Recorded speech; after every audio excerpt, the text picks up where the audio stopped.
C'est l'heure de votre journal sur Mikuba Télévision. Madame, Messieurs, bienvenue à ce grand direct.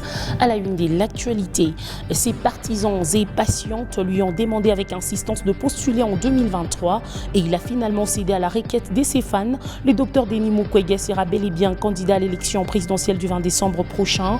Le prix Nobel de la paix l'a annoncé officiellement ce lundi 2 octobre 2023 à Kinshasa. Et puis dans l'Est de la République démocratique du Congo, présentation ce lundi à Goma par la police des différents groupes de criminels présumés auteurs des meurtres des agents des services et des civils. Le commissaire provincial de la police au Nord Kivu, les commissaires divisionnaires adjoints Edi Mukuna appellent ainsi les instances judiciaires à bien s'occuper de ces criminels pour restaurer la paix dans cette partie de la République démocratique du Congo. Dans la province de là-bas, cette fois-ci, Kolwezi est la première ville en dehors de la capitale Kinshasa qui abrite les assises du salon Expo Béton. Ce lundi 2 octobre 2023, cet événement a ouvert ses portes sous les thèmes Kolwezi, là-bas, Eldorado du corridor sud de la RDC SADC. Vous suivrez les détails dans ce grand direct. Voilà tout pour les titres.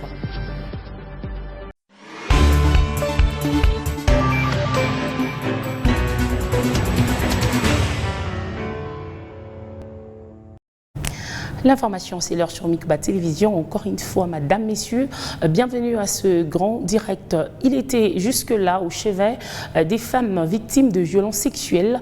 Il veut désormais être au chevet de toute la République démocratique du Congo. Ses partisans et patientes lui ont demandé avec insistance de postuler en 2023. Il a finalement cédé à la requête de ses fans. Le docteur Denis Mukwege sera candidat à l'élection présidentielle du 20 décembre prochain. Le prix Nobel de la paix l'a annoncé officiellement ce lundi 2 octobre 2023 à Kinshasa au cours d'une activité. Dr Denis Mukwege, qui déposera sa candidature ce mardi à la Commission électorale nationale indépendante CENI, porte un projet de société intitulé « Le travail et la discipline ». C'est le projet des sociétés que je vous propose. Suivez.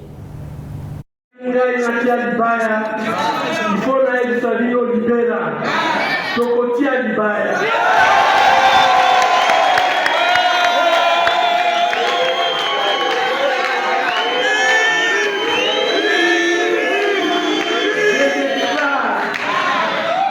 déclare que je suis prêt à réaliser ce projet, mais avec vous.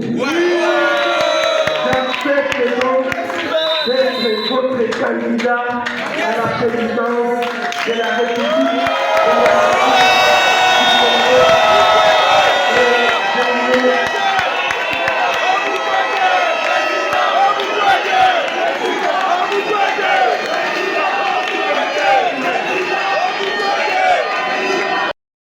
Lancé depuis le mois de juillet dernier pour le renforcement des capacités de nouveaux magistrats récemment recrutés et nommés par le chef de l'État Félix-Antoine Tshisekedi Tshilombo, la formation initiale organisée par le Conseil supérieur de la magistrature se poursuit selon le calendrier et le chronogramme tel qu'établi par le CSM.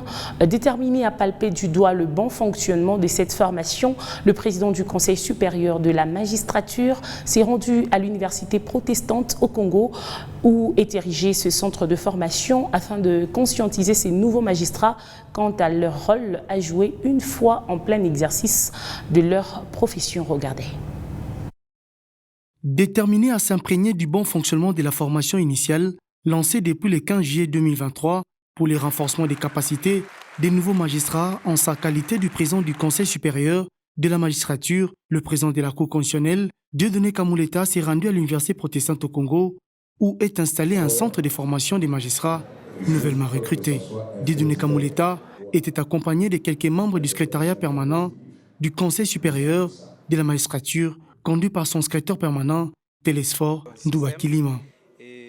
Dans chacune des salles où il est passé avec cette délégation, Dieudonné Kamuleta a exhorté les nouveaux magistrats à travailler pour redorer l'image de la justice congolaise et à faire valoir l'état du droit en RDC. C'est notre attitude, notre façon, la détermination que nous aurons pour que ce Congo soit réellement un grand au cœur de l'Afrique, parce que nous sommes effectivement grands. Et nous, magistrats, vous qui venez d'arriver, vous avez cet avantage-là d'avoir la détermination de dire plus jamais ça. Le président du Conseil supérieur de la magistrature s'est apprêté à un exercice des questions-réponses avec ses nouveaux administrés, marqués par cette visite d'interpellation et de conscientisation. L'assistance s'est réjouie de la démarche entreprise par Dieudonné Kamuleta. Il n'est venu qu'avec un message très consolant, un message de pouvoir nous montrer qui nous sommes aujourd'hui et nous devons prendre nos responsabilités face à l'État congolais qui a accepté que nous puissions pouvoir intégrer ce secteur qui toujours contribue sur l'élévation d'une nation.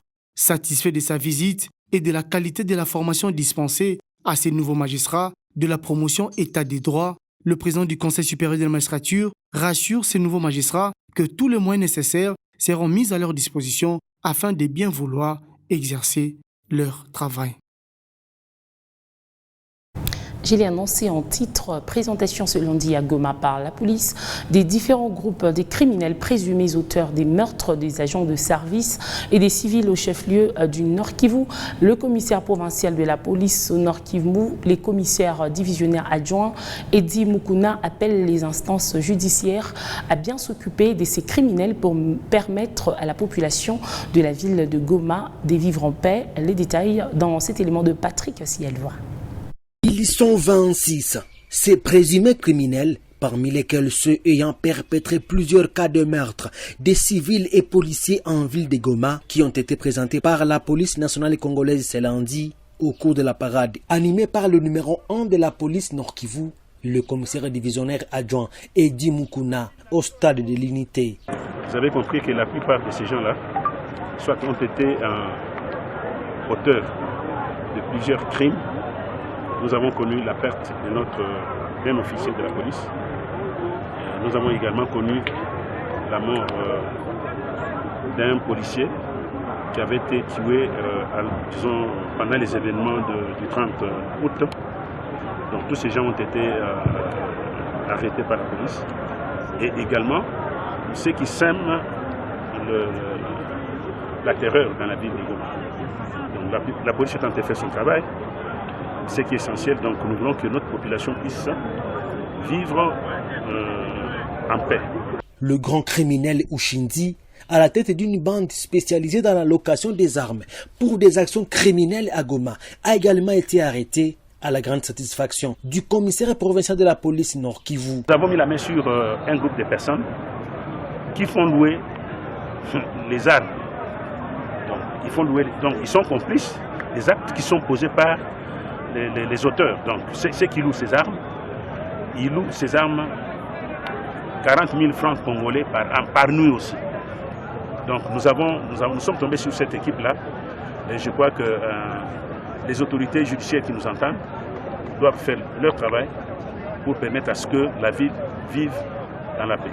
Au cours de cette parade, le commissaire divisionnaire adjoint Edi Mukuna a exhorté tous les policiers à être disciplinés et surtout à veiller à la sécurisation de la population et de ses biens. C'est la dernière session parlementaire pour cette législature. La session ordinaire de septembre s'est ouverte samedi à l'Assemblée provinciale du Kasaï-Oriental.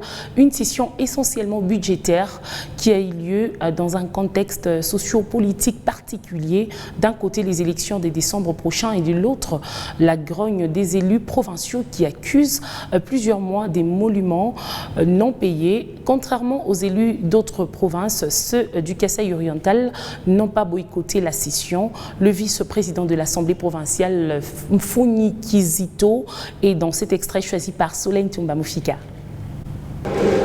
Au cours de cette session, il sera question d'examiner et adopter le projet de budget de la province pour l'exercice 2024.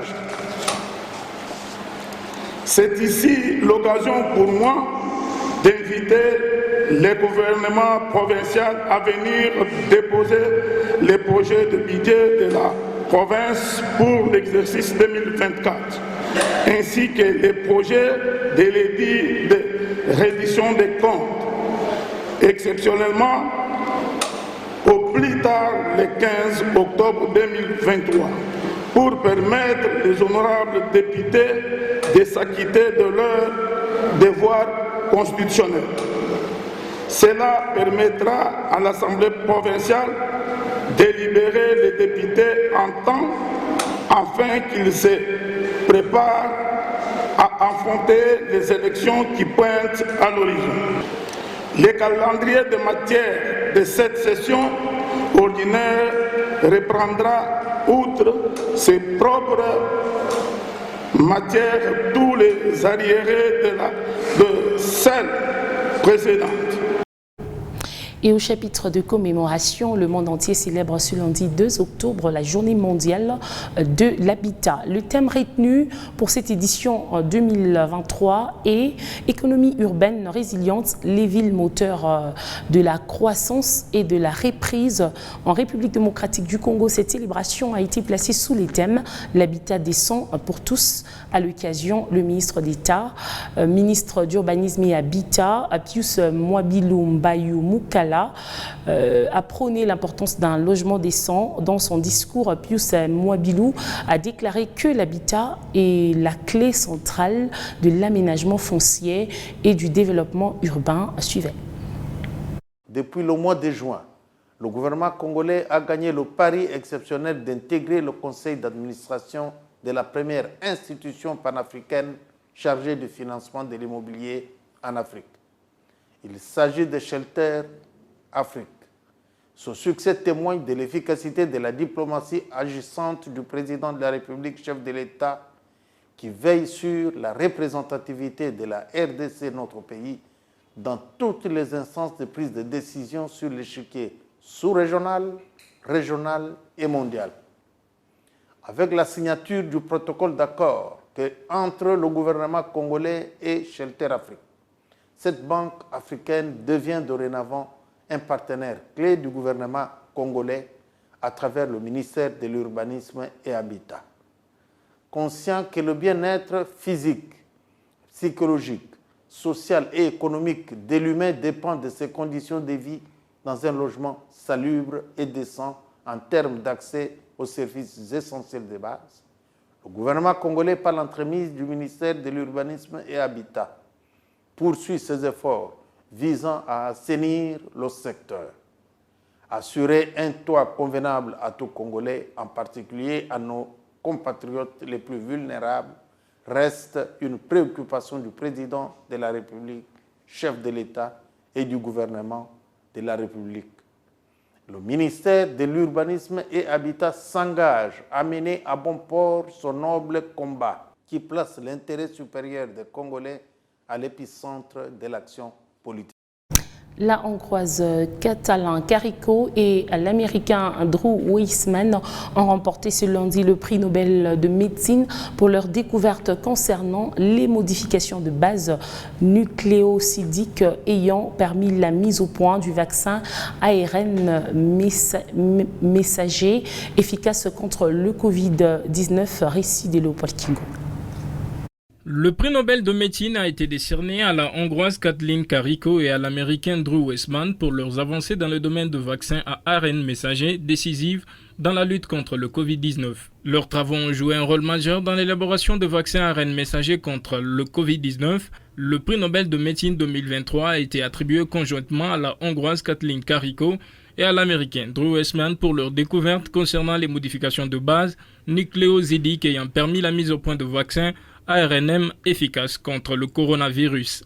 Katalin Karikó est professeure à l'université Sagan en Hongrie et professeure adjointe à l'université de Pennsylvanie. Drew Weissman a effectué des recherches primées avec Katalin Karikó à cette même université. Le prix Nobel de physiologie ou de médecine a été remporté l'année dernière par le scientifique suédois Svante Pääbo pour ses découvertes sur l'évolution humaine qui ont permis de percer les secrets de l'ADN de Néandertal et d'obtenir des informations essentielles sur notre système immunitaire, notamment sur notre vulnérabilité aux maladies graves que sont les infections à Covid-19.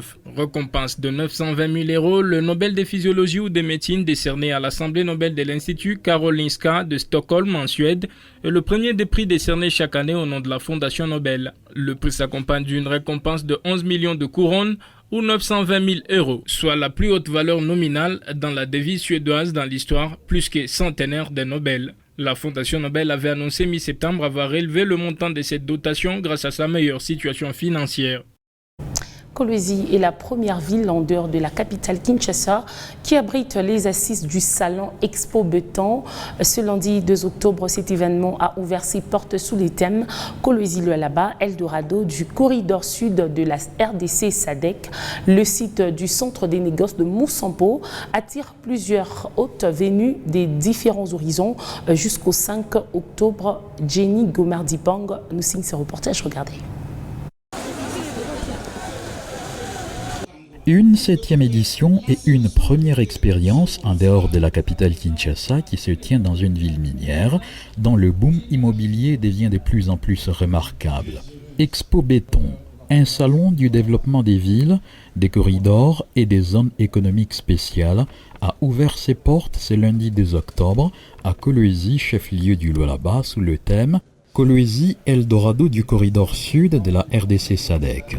En présence de plusieurs hôtes et partenaires, Jean Bamanissa, président du comité organisateur de cet événement, prend la parole pour souhaiter la bienvenue à l'assistance. Nous sommes hautement honorés de l'accueil, du partenariat et de l'accompagnement que nous a réservé son Excellence, Madame la gouverneure de Lualaba, honorable Fifi Masuka et tout son gouvernement provincial, et la présence annoncée durant les travaux de son Excellence, Monsieur le Président de la République.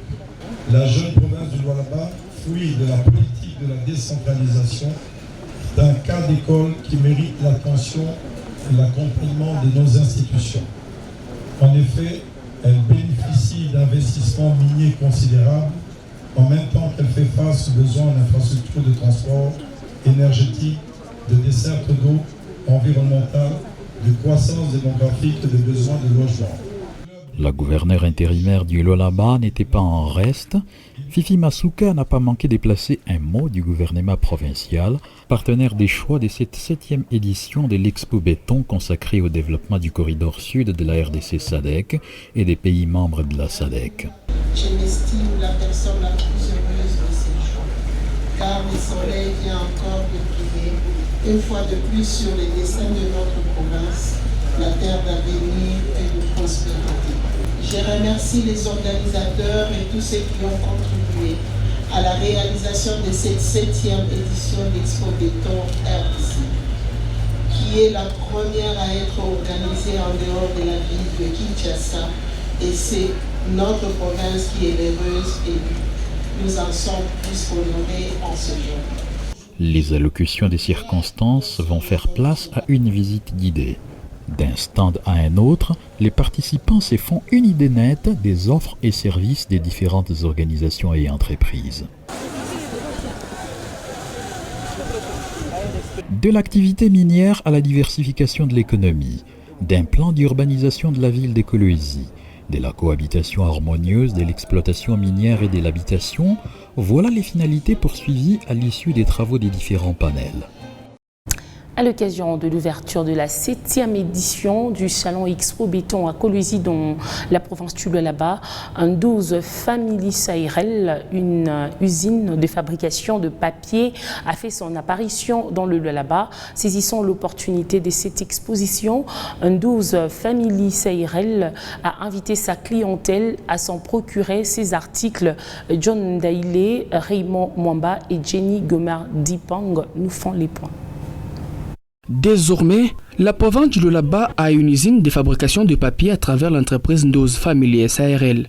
Le papier serviette, papier mouchoir et toilettes sont parmi les articles produits par cette unique usine à Kolwezi, nous renseigne Milebel Safi Batileta, directrice générale de l'entreprise. Le nom de ma société c'est Ndose Family.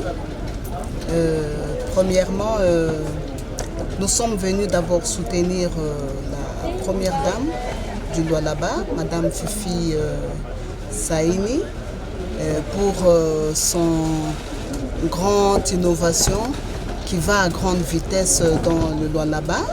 Alors nous sommes venus vraiment booster dans cette innovation-là. Voilà pourquoi aujourd'hui nous nous lançons à la fabrication des tissus où nous montons une usine qui est déjà sur place. Cette usine fabrique du papier. Actuellement, le papier est devenu incontournable. Nous avons besoin de ça partout où nous nous retrouvons, que ce soit dans des hôpitaux, à l'école, partout où nous sommes, nous avons besoin du papier.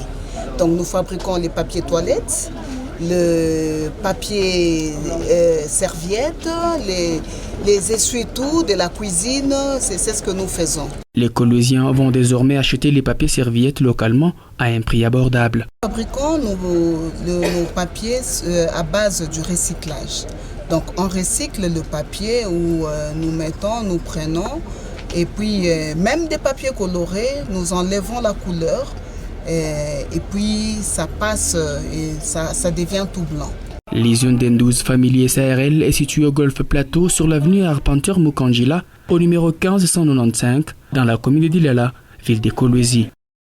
Autre chose, le maire de Kolwezi a lancé officiellement les travaux de la pose de la couche d'asphalte sur la 3e avenue prolongée. Les travaux de cette artère sont financés sur fonds propres de ces 3 entités dont la mairie de Kolwezi, la commune de Manika et Dilala. Ce tronçon stratégique de 3,9 km va désengorger la route nationale numéro 39 et raccourcir la circulation. Reportage. Cette fois, c'est vers un grand pas décisif de la fin des travaux de réhabilitation de la 3e avenue prolongée au quartier Bel Air. L'autorité urbaine, maître Jacques Massingo Kindele, accompagné des bourgmestres des communes de Dilala et Manika, a lancé les travaux de la pose de la couche d'asphalte de cette artère d'intérêt communautaire. Conformément à la vision innovatrice du chef de l'État Félix Antoine Tshisekedi, matérialisée au Lualaba par l'autorité provinciale, Fifi Masuka Saini.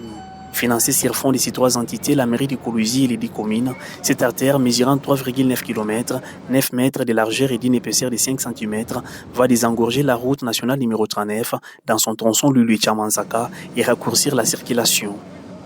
Les premiers citoyens de la ville, maître Jacques Massingo Kindele, a souligné l'importance accordée à la finalisation des travaux de cette route stratégique. Les patrons de Kolwezi a en outre appelé l'application de tous pour la sécurisation de cet ouvrage. Donc tout ceci, comme je l'avais dit au départ, c'est dans le cadre du fonds commun d'asphaltage que son Excellence Madame le gouverneur de la province avait mis en place pour que nous puissions prendre des travaux d'intérêt urbain ensemble et les exécuter. Pour nous, c'est un grand cadeau que nous offrons à la population à la veille de l'arrivée de son Excellence Monsieur le Président de la République, Félix Antoine Tshisekedi Tshilombo. Pour les usagers et la population environnante, la relance de ces travaux augure une lueur d'espoir et qui ont longtemps éprouvé d'énormes difficultés avant la rénovation de ces tronçons et salue l'attention particulière. Il dit, le maire de la ville a fait un bon travail. Si le travail est fait de cette façon, ça nous donne du courage à nous, la population. Pour un aboutissement aéré et rapide des travaux, la réhabilitation de ces tronçons s'est faite par une couche de roulement pour être notamment accessible aux gros engins. Et tous les véhicules des poids lourds, bloqués de part et d'autre, pourront à nouveau emprunter la ligne directe et faciliter la mobilité sur cet axe, a laissé croire les techniciens de l'entreprise Mouska Engineering. Après l'asphalte, il y a les travaux de drainage de part et d'autre pour protéger l'ouvrage. Juste après, les premiers citoyens de la ville, maître Jacques Massingo Kindele, avec dans sa suite les 2 bourgmestres et le directeur général de l'entreprise Mouska, a fait le tour de cette route des contournements combien stratégiques, à son croisement avec la route nationale numéro 39. L'autorité urbaine et son cortège ont été ovationnés par la population environnante pour la matérialisation de ces projets. L'actualité oblige, à cette étape, maître Jacques Massingo Kindele invite ses administrés à réserver un accueil délirant spécial au chef de l'État et commandant suprême des armées, Félix Antoine Tshisekedi, annoncé à Kolwezi le mercredi 4 octobre prochain, sauf changement. Il dit, notre président Félix Antoine Tshisekedi sera à Kolwezi le mercredi 4 octobre 2023. La gouverneure Fifi Masuka dit ceci, cette fois-ci, venez davantage nombreux pour son accueil. L'université du CEPROMAD a procédé à la collation des grades académiques aux étudiants finalistes ce week-end. La cérémonie s'est déroulée en présence du ministre provincial de l'Éducation, du vice-président de l'Assemblée provinciale et des plusieurs invités et partenaires de cette alma mater. Retour sur l'ambiance de la collation de grades dans ce reportage de Teddy Dizamba et Emmanuel Katande. Cérémonie de collation de grade académique à l'université centrée sur la promotion du management et développement, CEPROMAD en sigle, le 30 août 2023. Les lauréats des facultés de management, des droits et d'autres disciplines ont reçu leur grade académique après plusieurs années d'études à l'université du CEPROMAD. La cérémonie a débuté par le mot du recteur de cette institution universitaire, le professeur Ignace Moukania, qui a remercié les partenaires avant de rassurer les impétrants de l'accompagnement de l'université du CEPROMAD dans leur vie post-universitaire.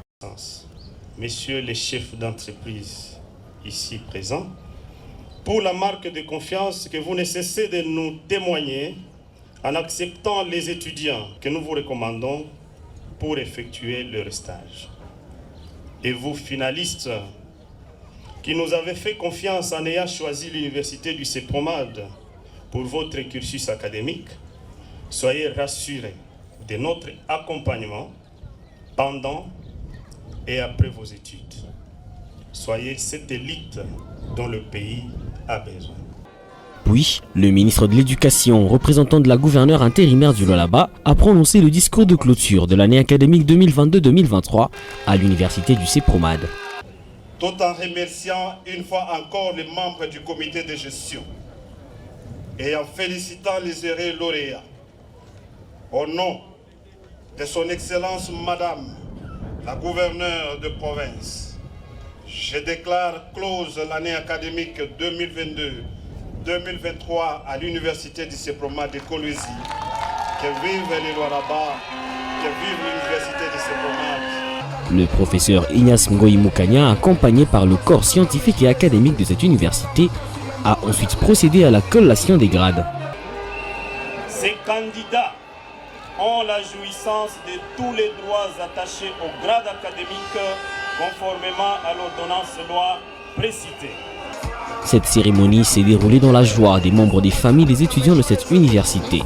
Dans leurs mots, ces lauréats ont remercié leurs encadreurs de l'université du CEPROMAD pour la formation.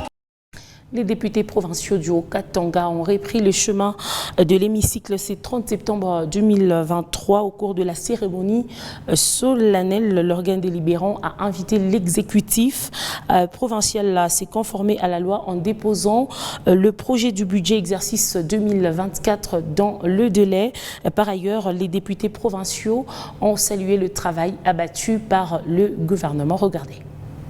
Et vous rendre raisonnable à l'occasion de l'ouverture de la session ordinaire du Parlement provincial du Haut-Katanga. Dans son discours d'ouverture de la plénière, la dernière de cette législature à laquelle ont pris part le gouverneur de province Jacques Yaboula-Katoué, son vice-gouverneur Jean-Claude Kamfwa Kimimba, les membres du gouvernement provincial et ceux du cabinet du gouverneur, le président du bureau de l'Assemblée provinciale, l'honorable Michel Katebengoy, a rappelé que cette session sera essentiellement budgétaire et jalonnée des élections présidentielles, législatives, nationales et provinciales.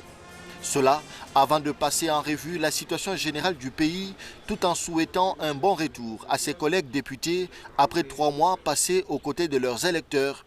Toutefois, il les a exhortés à un travail assidu pour donner à la province son budget.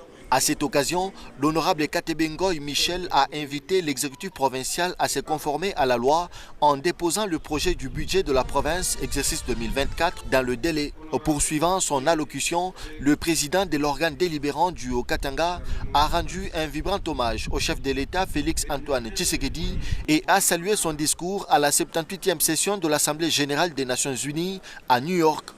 Il a aussi salué les efforts de l'exécutif provincial dans le maintien de la sécurité et du climat de paix en province. Et je déclare ouverte la session ordinaire de septembre 2023.